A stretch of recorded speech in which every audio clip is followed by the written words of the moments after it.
के मुख्य अतिथि भारतीय जनता पार्टी के राष्ट्रीय अध्यक्ष माननीय जेपी नड्डा जी,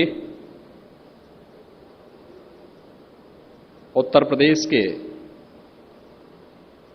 हमारे कर्मठ और लोकप्रिय अध्यक्ष माननीय श्री स्वतंत्र देव सिंह जी, इस वर्चुअल जनसंवाद रैली में दिल्ली से हम सब के साथ जुड़े केंद्रीय मंत्री माननीय doctor general VK Singh ji, माननीय संजीव बालियान जी, भारतीय जनता पार्टी के ब्रज क्षेत्र के अध्यक्ष श्रीमान रजनीकांत जी, प्रदेश महामंत्री श्री विजय बहादुर पाठक जी, श्री गोविंद नारायण शुक्ल जी, उत्तर प्रदेश भारतीय जनता पार्टी के संगठन महामंत्री माननीय सुनील जी, उत्तर प्रदेश सरकार में मेरे सभी सहयोगी मंत्रीगण, संगठन के पदाधिकारीगण, वर्चुअल रैली के माध्यम से पश्चिम और ब्रज क्षेत्र से जुड़े हुए लाखों भारतीय जनता पार्टी के कार्यकर्तागण और उपस्थित जनता जनार्दन,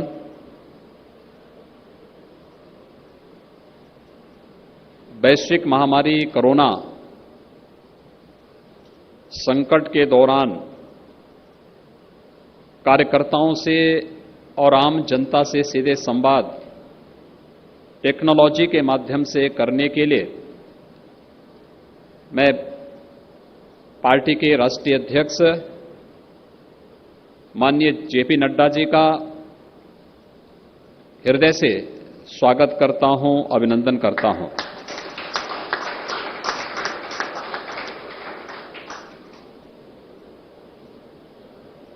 आज दो महत्वपूर्ण घटनाएं घटित हुई हैं। एक इस लोक की और दूसरा इस चराचर लोक की।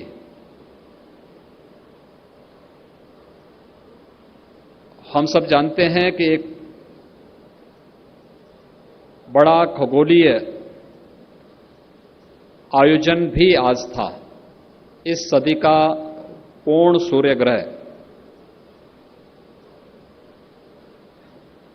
और सफलतापूर्वक, जिसे हम ज्योतिषीय भाषा में कहते हैं कि मोक्ष के उपरांत जगतपिता सूर्य के दर्शन हम सबको अभी हुए हैं। साथ साथ अंतर्राष्ट्रीय योग दिवस का भी कार्यक्रम आज दुनिया के लगभग 200 देशों में संपन्न हुआ है। योग भारत की आध्यात्मिक परंपरा का एक ऐसा वाहक है जिसने दुनिया के अंदर भारत की सांस्कृतिक विरासत को चेतना के उन उच्चतर सोपानों तक पहुंचाने के लिए भारत की ऋषि परंपरा ने अतीत में क्या कुछ योगदान किया है। योग उसका एक माध्यम है और योग के माध्यम से दुनिया का भारत के प्रति आत्मीय संवाद बनाने का श्रेय अगर किसी को जाता है तो देश के यशस्वी प्रधानमंत्री श्री नरेंद्र मोदी जी को जाता है। मैं अंतर्राष्ट्रीय योग दिवस के अवसर पर प्रधानमंत्री मोदी जी का हृदय से अभिनंदन करता हूं और देश के 135 करोड़ जनता जनार्दन की ओर से प्रधानमंत्री जी का आभार भी व्यक्त करता हूं कि भारत की इस आध्यात्मिक विरासत को वैश्विक मान्यता दिलाने का जो कार्य 6 वर्ष पहले उन्होंने किया आज दुनिया के 200 से अधिक देश भारत की योग की इस परंपरा के साथ जुड़ करके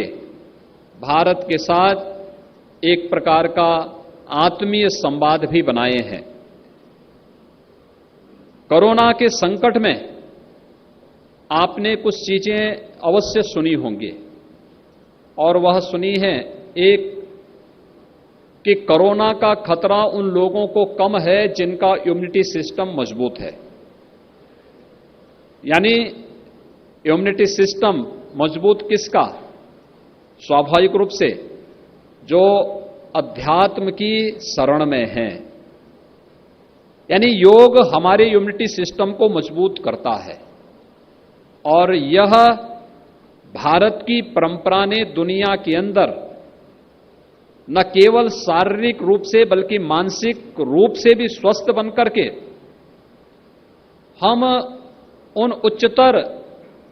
सोपानों को प्राप्त कर लें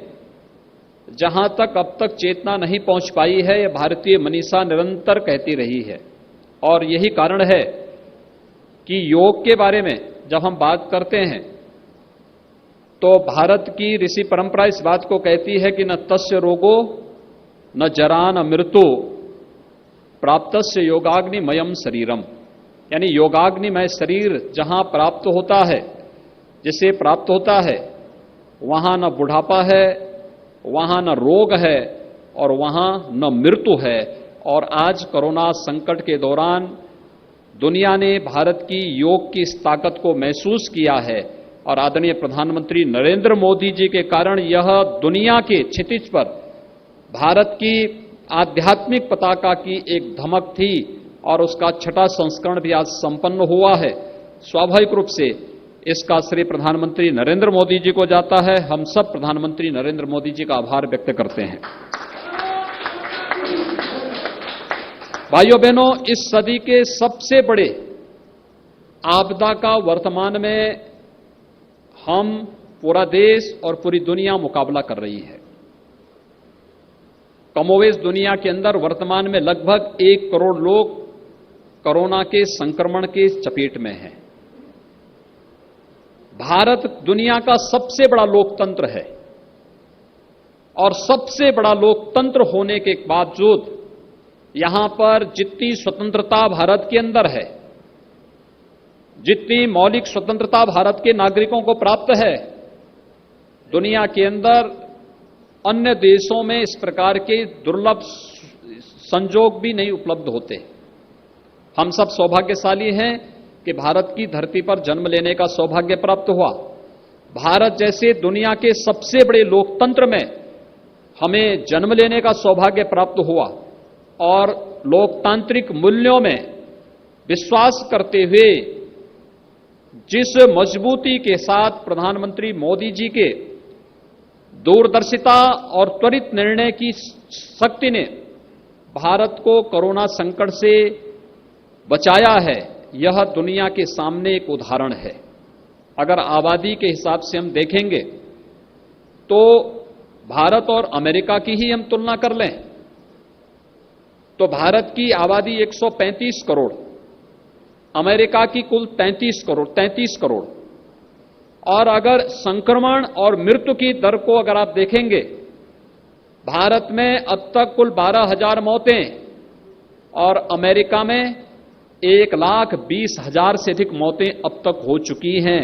और संक्रमण दोनों देशों में एक साथ फैला था। कारण प्रधानमंत्री मोदी जी ने समय पे निर्णय लेकर के भारत को बड़े संक्रमण से बचा करके व्यापक जागरूकता का जो कार्यक्रम प्रारंभ करवाया, उसका परिणाम है कि आज हम सब सुरक्षित हैं और कोरोना के बारे में गांव से लेकर के शहर तक, झोपड़ी से लेकर के बड़े महलों में रहने वाले प्रत्येक नागरिक को पर्याप्त जानकारी हो चुकी है। किसी भी संक्रमण से बचने के लिए सबसे पहला उपाय होता है संक्रमण से बचाव, और संक्रमण से बचाव का एक कार्यक्रम लॉकडाउन के 4 चरणों में व्यापक प्रचार प्रसार के माध्यम से ये चीजें हमारे सामने आई। दूसरा, आपदा के दौरान केवल सरकारी मशीनरी पर ही निर्भर नहीं रहना है। सरकारी मशीनरी भी कार्य कर सके, लेकिन साथ साथ सामाजिक, राजनीतिक, आध्यात्मिक, सांस्कृतिक सभी प्रकार के संगठन एक साथ मिलकर के उससे जूझते हुए उस पर विजय प्राप्त कर सकेंगे, यह भी दुनिया के अंदर भारत ने करके दिखाया है।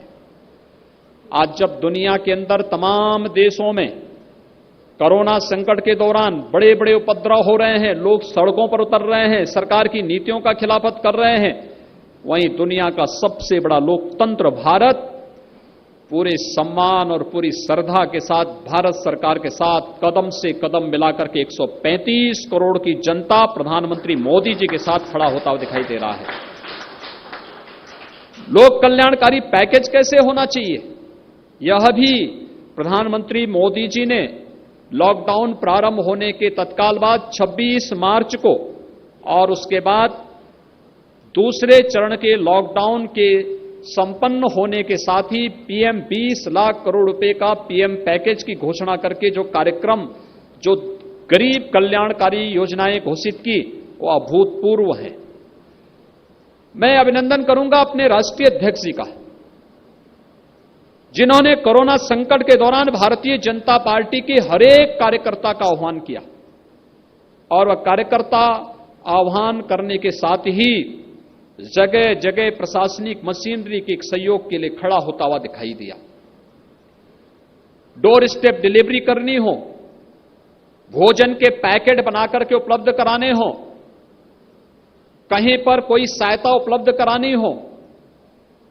प्रवासी कामगार और श्रमिकों को सकुशल उनके घरों तक पहुंचाने का कार्यक्रम हो, या फिर होम क्वारंटीन के दौरान भी निगरानी के लिए निरंतर संवाद बना करके निरंतर उन कार्यक्रमों को आगे बढ़ाने का कार्यक्रम, जिसमें हर व्यक्ति की सुरक्षा हो सके, सफलतापूर्वक ये कार्यक्रम संगठन और सरकार ने मिलकर के उत्तर प्रदेश जैसे देश के सबसे बड़े राज्य में सफलतापूर्वक संपन्न किया। और अगर हम जब संक्रमण की स्थिति और मौत के आंकड़े देखते हैं तो उत्तर प्रदेश एक संतोषजनक स्थिति में अपने आप को पाता है। आज के दिन पर लगभग 24 करोड़ की आबादी के प्रदेश में कुल 6000 एक्टिव केस कोरोना के उत्तर प्रदेश में हैं। उत्तर प्रदेश ने हर एक स्तर पर सरकार ने, संगठन ने अपने केंद्रीय नेतृत्व का, आदरणीय प्रधानमंत्री जी के मार्गदर्शन में जो एक कार्यक्रम चलाया, उसका परिणाम है कि हम काफी हद तक इसको नियंत्रित करने में सफल हुए। तो साथ साथ केंद्र और प्रदेश सरकार ने गरीब कल्याणकारी योजनाओं को भी मजबूती के साथ आगे बढ़ाया। अगर हम गरीब कल्याणकारी योजनाओं को लेकर के चलते हैं तो अकेले उत्तर प्रदेश में 2 करोड़ 4 लाख किसानों को 2000 रुपये प्रति माह, यानी 3 महीने तक 2-2 हजार रुपये हर किसान को उपलब्ध कराए गए। और ये उत्तर प्रदेश के अंदर सफलतापूर्वक किसानों के खाते में डीबीटी के माध्यम से पैसा गया। 3 करोड़ 56 लाख जनधन अकाउंटधारी उन महिलाओं के खाते में जिनके जनधन अकाउंट हैं, 500 रुपये हर माह उनके अकाउंट में देने का कार्य किया गया। 87 लाख वृद्धावस्था पेंशन धारक, विधवा पेंशन धारक, दिव्यांग पेंशन धारक और कुष्ठावस्था पेंशन धारकों को धनराशि उनके मूल पेंशन के साथ साथ 3 महीने में 1000 रुपये अतिरिक्त उनके अकाउंट में भी उत्तर प्रदेश में सफलतापूर्वक दिया गया। और 14 करोड़ लोगों को 5 बार निःशुल्क खाद्यान्न उपलब्ध हो चुका है और 6ठी बार कल से खाद्यान्न उपलब्ध होना फिर से प्रारंभ हुआ है। ये लॉकडाउन के दौरान और उसके उपरांत गरीब कल्याणकारी योजनाओं को लगभग 1 करोड़ 60 लाख परिवारों को उज्ज्वला योजना में निःशुल्क रसोई गैस के कनेक्शन उपलब्ध हुए। तो अनलॉक की कार्रवाई के बाद अब तक हम लोग लगभग 90 लाख लोगों को रोजगार, स्वरोजगार और स्वतः रोजगार के साथ जोड़ चुके हैं। और अभी 26 जून को आदरणीय प्रधानमंत्री जी के द्वारा कल ही जो गरीब कल्याण रोजगार अभियान प्रारंभ किया गया है, इस अभियान के अंतर्गत उत्तर प्रदेश में 1 करोड़ 26 लाख लोग, 1 करोड़ 25 लाख लोग एक साथ प्रदेश में सेवायोजन, रोजगार और स्वतः रोजगार प्राप्त करने की स्थिति में रहेंगे। ये बड़ा कार्यक्रम उत्तर प्रदेश के माध्यम से हम देश और दुनिया के सामने प्रस्तुत कर रहे हैं कि संकट के दौरान भी अगर कुशल नेतृत्व है, कुशल नेतृत्व की अगुवाई में कैसे कार्यक्रम आगे बढ़ सकते हैं, उसका उदाहरण इस रूप में प्रस्तुत किया जा रहा है। मैं आभारी हूं माननीय राष्ट्रीय अध्यक्ष जी का, जिन्होंने संगठन के साथ साथ सरकार को भी समय समय पर मार्गदर्शन देकर के इन कार्यक्रमों को सफलतापूर्वक आगे बढ़ाने में अपना निरंतर मार्गदर्शन देते रहे और आज वर्चुअल रैली के माध्यम से, टेक्नोलॉजी के माध्यम से बूथ स्तर के कार्यकर्ताओं के साथ कैसे संवाद होना है, आज ये वर्चुअल रैली पश्चिम और ब्रज क्षेत्र के लगभग 25 लाख के आसपास कार्यकर्ताओं के साथ सीधे संवाद का एक माध्यम बन रहा है। मैं इस अवसर पर एक बार फिर से अपने राष्ट्रीय अध्यक्ष जी का, दोनों केंद्रीय मंत्रियों का हृदय से स्वागत करता हूं। आप सबको योग दिवस की बधाई देता हूं और विश्वास व्यक्त करता हूं कि कोरोना के ग्रहण को हम सब ऐसे ही दूर करेंगे जैसे आज देवादिदेव इस जगत पिता सूर्य ने सूर्य ग्रहण को समाप्त करके फिर से अपनी आभा से इस चराचर जगत को आलोकित किया है। इसी रूप में हम आदरणीय प्रधानमंत्री जी के नेतृत्व में कोरोना संकट से उभर करके, आंतरिक और बाह्य इस प्रकार के संगठनों से उभर करके भारत को एक महाशक्ति के रूप में स्थापित करने में सफल होंगे। आप सबके इस कार्यक्रम के प्रति हृदय से अपनी बधाई देता हूं, शुभकामनाएं देता हूं। धन्यवाद। जय हिंद।